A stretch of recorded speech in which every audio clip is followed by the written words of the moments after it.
Upstairs, I imagine. There's a lot of upstairs here. I had a vision of myself wandering aimlessly through their house in a borrowed suit.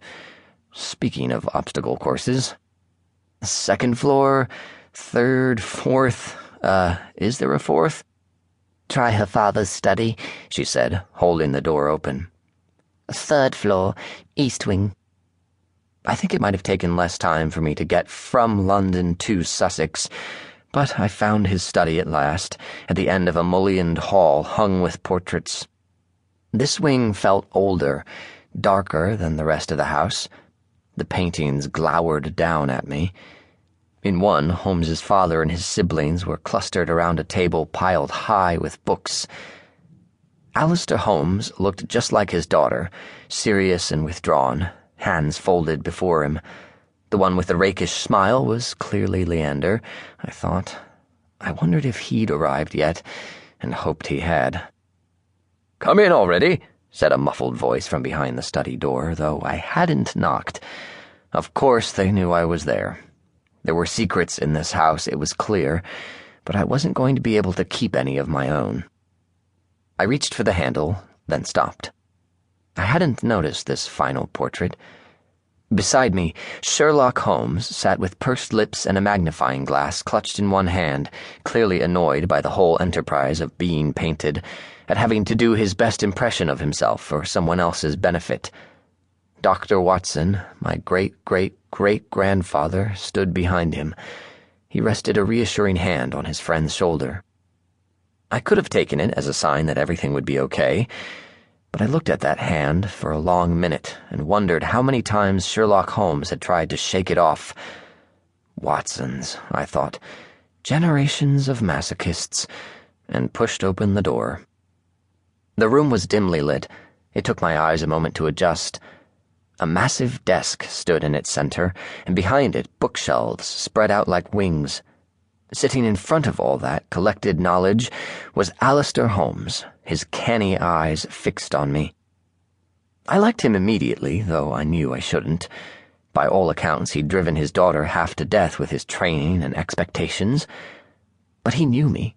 I could tell by the cataloguing look on his face, one I'd seen on Charlotte Holmes time and time again.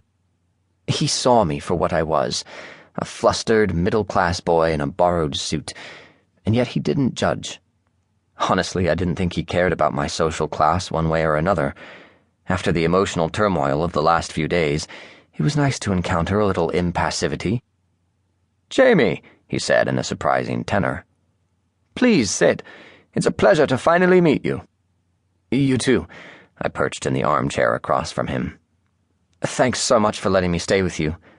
He waved a hand. "Of course. You've made my daughter very happy." "Thanks," I said, though it wasn't entirely true. I'd made her happy, or I thought I had.